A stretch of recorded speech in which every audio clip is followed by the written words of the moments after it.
तो आइए नाज़रीन बढ़ते हैं अपने खास खबर की तरफ। हमारी ये खास खबर है उस फतवे से मुतालिक जिसने आलम इस्लाम को गौर व खौस करने के लिए और फिक्र करने के लिए मजबूर कर दिया है।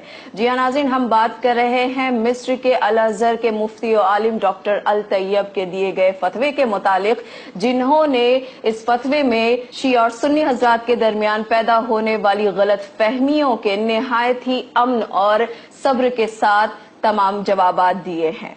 इस फतवे से मुतालिक ये भी बात बताई जा रही है कि ये फतवा आलम इस्लाम के लिए निहायत ही तारीख रकम कर देने वाला है। साथ ही साथ हर किसी को आज जरूरत है इसे सुनने और इसे समझने की। जी नाज़रीन, हम बात कर रहे हैं पिछले दिनों इजिप्शियन चैनल पर दिए गए इंटरव्यू में बताए गए वो तमाम सवालात के जवाब जिन्हें दिए थे अल अज़हर के मुफ्ती और आलिम डॉक्टर अल तैयब ने। और इस टीवी चैनल पर पूछे गए ये सवालात और इनके जवाबात कुछ इस तरह थे। पहला सवाल, आपके मुताबिक क्या शिया अकायद में कोई परेशानी नहीं है? अल तैयब ने कहा, बिल्कुल नहीं, बल्कि 50 साल पहले शेख महमूद शलतूत, जो कि अल अज़हर के चांसलर भी थे, इन्होंने ये फतवा जारी किया था कि शिया फिक़्ह इस्लामी फिक़्हों का 5वां फिक़्ह है, जैसे 4 फिक़्ह इस्लाम में पहले से ही मौजूद हैं। दूसरा सवाल, हमारे बच्चे शिया इस्लाम से काफी मुतासिर हो रहे हैं, इसे अपना रहे हैं, ऐसे में हम क्या करें? ऐसे बच्चों को इस फिक़्ह को अपनाने दें, इन्हें तब्दील होने दें। क्या हम कुछ कहते हैं जब कोई मालिकी या हनफी जमात को छोड़ देता है?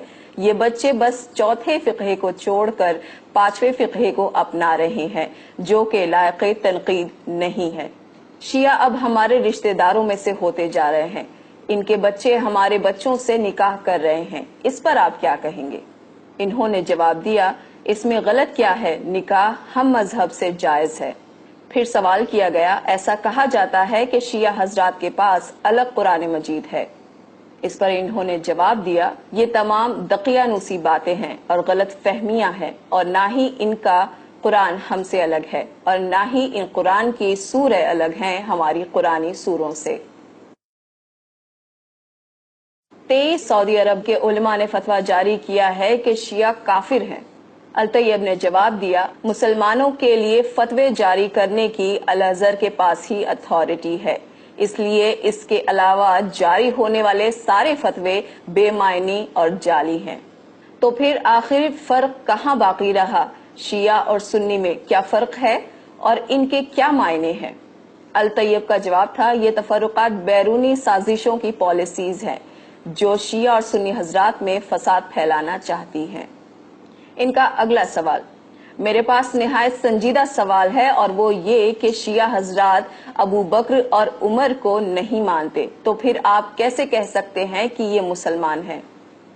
अल तैयब ने जवाब दिया, हाँ, ये हजरात नहीं मानते, पर क्या अबू बकर और उमर को मानना इस्लामी कवानीन में शामिल है? अबू बकर और उमर की कहानी तारीखी है, इनका इस्लाम के बुनियादी अकायद व कानून से कोई लेना देना नहीं। इन सवालात पर हैरत ज़दा होते हुए एक और सवाल किया गया कि शिया हजरात का बुनियादी मसला है, और वो ये है कि शिया हजरात कहते हैं कि इनका इमाम वक्त 1000 सालों से अब भी जिंदा है। अल तैयब ने जवाब दिया, हो सकता है कि वो जिंदा हो, क्यों, क्या ये मुमकिन नहीं है? पर यह कोई जरूरी नहीं है कि हम सुन्नी हजरात भी उनकी तरह इस पर अकीदा रखें। आखिर में उनसे सवाल किया गया, इमाम मोहम्मद तकी अलैहिस्सलाम के हवाले से रिपोर्टर ने पूछा कि शिया हजरात का ये भी मानना है कि इनके एक इमाम को इमामत 8वें साल में मिली, क्या ये मुमकिन है कि 8 साल के बच्चे को इमामत मिले? अल तैयब ने जवाब दिया कि अगर एक नौमौलूद बच्चा नबी बन सकता है, जिसे हम नबी ईसा के नाम से जानते हैं, तो एक 8 साल के बच्चे का इमाम बनना क्या मुश्किल और नामुमकिन है? और ये बात कोई अजीब भी नहीं, हालांकि हम अहले सुन्नत हजरात इसे तस्लीम नहीं करते, पर शिया हजरात का ये अकीदा इस्लाम से बाहर का नहीं है और ना ही इस्लाम को इससे खतरा है, और ये हजरात मुसलमान हैं। और इस तरह अल अज़हर के मुफ्ती और आलिम ने इन तमाम जवाबात के साथ ये साबित कर दिया कि इस्लाम में सब्र तहम्मुल अब भी बाकी है और इसमें इत्तेहाद दुनिया के सामने लाना निहायत ही जरूरी है।